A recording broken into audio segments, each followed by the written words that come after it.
माता के चरण छूकर राम ने वन जाने की आज्ञा मांगी। कौशल्या ने कहा, मैं तुम्हें वन जाने से रोकती हूँ। तुम्हारे पिता कैकेयी के बहकावे में आ गए हैं। जब तुमने कोई अपराध ही नहीं किया तब वन क्यों जाओ? राजा की आज्ञा अनुचित है, उसे मत मानो। राम ने नम्रता से उत्तर दिया, माँ, पिता की आज्ञा मुझे माननी चाहिए और तुम्हें भी माननी चाहिए। उनकी आज्ञा का उल्लंघन करना मेरी शक्ति के बाहर है। अब मुझे वन जाने की अनुमति दो और आशीर्वाद दो। लक्ष्मण से उन्होंने कहा, भैया, भाग्यवश जीवन में ऐसे उलटफेर उतार चढ़ाव आते रहते हैं। इसमें किसी का दोष नहीं, न राजा का और न माता कैकेयी का। भाग्य की बात लक्ष्मण को बिल्कुल अच्छी नहीं लगी। वे तमक कर बोले, भाग्य के भरोसे तो जीना कायरों का काम है। जीवन उसी का सफल है जो अपने भरोसे जीता है। अपने बाहुबल से आप राज सिंहासन पर बैठें। अगर किसी ने विरोध किया तो मैं अयोध्या में आग की वर्षा कर दूंगा। श्रीराम ने लक्ष्मण को समझाया, मेरे लिए जैसा राज सिंहासन वैसा ही बन। अधर्म का राज्य मुझे नहीं चाहिए। तुम जो कह रहे हो वह आयों के अनुकूल व्यवहार नहीं है। लक्ष्मण चुप हो गए। कौशल्या रोकर राम से लिपट गई और कहने लगी, जाते ही हो तो मुझे साथ ले चलो। राम ने उन्हें समझा बुझाकर शांत किया और वन जाने की अनुमति मांगी।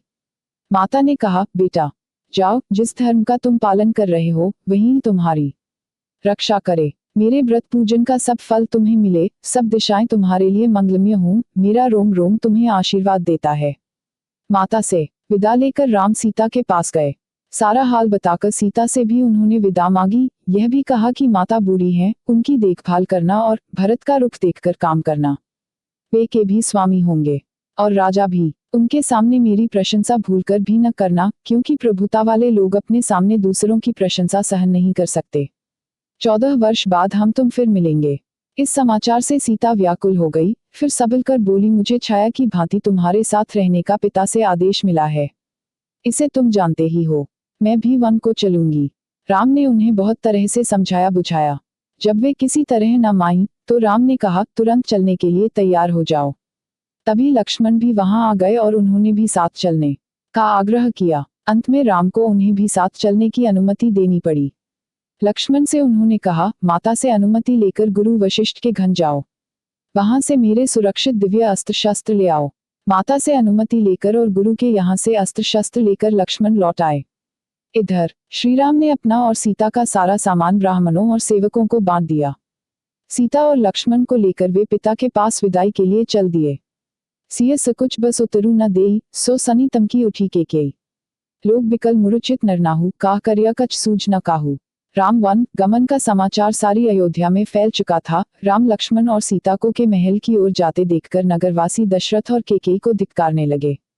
उधर राजा महल में राजा दुख से तड़प रहे थे। उन्होंने कौशल्या और सुमित्रा को अपने पास बुला लिया था। राम ने सबसे विदा मांगी।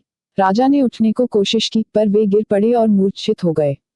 जब उनकी मूर्छा जगी तो राम ने विदा मांगी और कहा, सीता और लक्ष्मण भी मेरे साथ जाने का आग्रह कर रहे हैं। हम लोगों के लिए आप शोक न करें। राजा दशरथ ने कहा, बेटा, केकेयी ने मेरी मति हर ली है, मुझे पकड़कर बंदीघर में डाल दो और अयोध्या के राजा बन जाओ। राम ने बड़ी नम्रता से कहा, पिताजी, मुझे राज्य लोभ बिल्कुल नहीं है।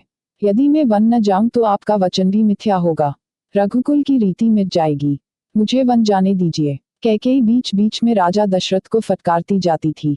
राम को छाती से लगाकर राजा मूर्छित हो गए। इतने में केकेयी वल्कल वस्त्र ले आई और राम से बोली, लो, इन्हें पहनकर वन को जाओ। मन ने राजसी वस्त्र उतार दिए और वल्कल वस्त्र पहन लिए। सीता को भी कैकेयी ने तपस्विनी के वस्त्र दिए। यह देखकर लोग राजा दशरथ और कैकेयी को तरह तरह से धिक्कारने लगे। सीता से लिपटकर रानियां रोने लगी। राजा भी अपना सिर नीचे कर रोने लगे। सुमित्रा ने लक्ष्मण को आशीर्वाद दिया और कहा, सीताराम को ही तुम अपना माता पिता समझना। इनकी रक्षा के लिए अपने प्राण देने से भी न हिचकना। जाओ वीर पुत्र, जाओ, निश्चित होकर सीताराम के साथ जाओ। राम ने तब फिर अनुमति मांगी और सीता तथा लक्ष्मण को साथ लेकर वे चल दिए। अंतःपुर की सब स्त्रियां रोती बिलखती उनके पीछे पीछे चलीं। नगर के द्वार पर सुमंत रथ लिए खड़े थे। राम, लक्ष्मण और सीता रथ पर चढ़ गए।